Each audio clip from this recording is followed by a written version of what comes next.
College basketball season is fast approaching. In fact, Syracuse basketball has some exhibition games at the end of October, and they actually tip off the regular season on November 3rd at home against Binghamton. And so, with that being said, because basketball season really is right around the corner, a lot of preseason national expectations are out from all of your favorite pundits, all of your favorite experts, all of your favorite advanced analytics. And I know what a lot of you are probably thinking right now. They don't matter. They are meaningless. Preseason expectations mean nothing. Something along those lines, right? Am I way off base here? That's generally the reaction I get on this podcast whenever we do something related to preseason expectations. And it's okay.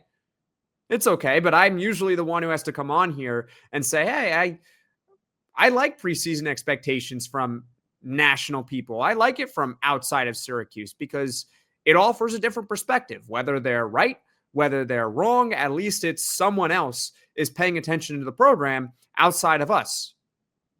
I think it's generally a good thing, preseason expectations from people outside of Syracuse. But with that being said, for the first time, I actually agree with you. The preseason expectations for Syracuse basketball from anyone outside of Syracuse, they don't matter at all this year.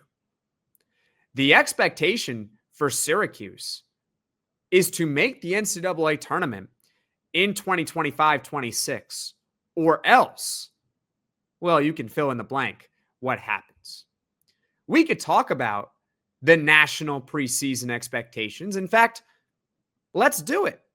Why not, right? ACC preseason poll recently came out. Syracuse picked to finish 9th in the conference out of 18 teams. KenPom, Syracuse ranked 68th nationally.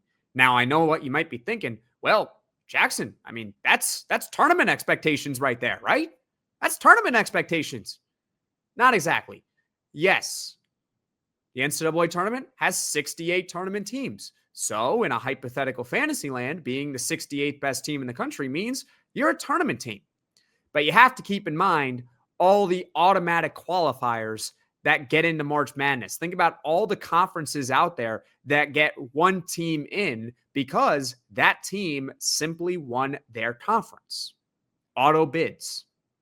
So in reality, in order to be on the bubble for March Madness, your team has to be ranked around the top 40 nationally to be considered for the NCAA tournament. If you want to safely be in the NCAA tournament, you got to really be a top 25 team, maybe top 30.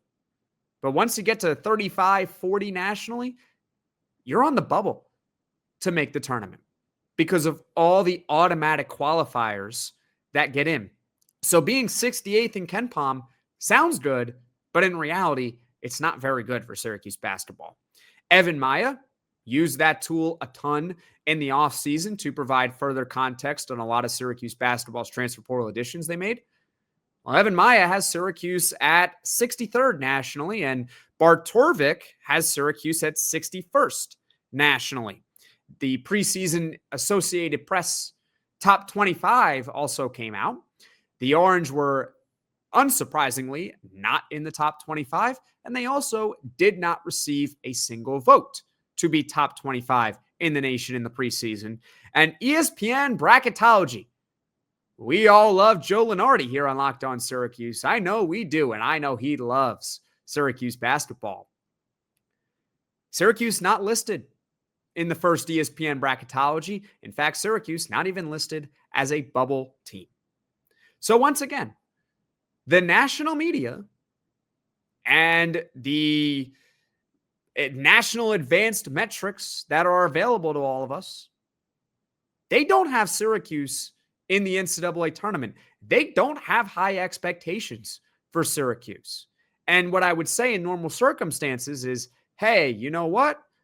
We should adhere to that, if Syracuse were to overachieve the expectations and not make the NCAA tournament, well, it could still be a good year for Syracuse, right? But let's be very clear. They don't matter at all. I don't care about them. I'm sure many of you also don't care about the national expectations for Syracuse basketball. They don't matter. Why don't they matter? This is year 3 of Adrian Autry. He got a third year.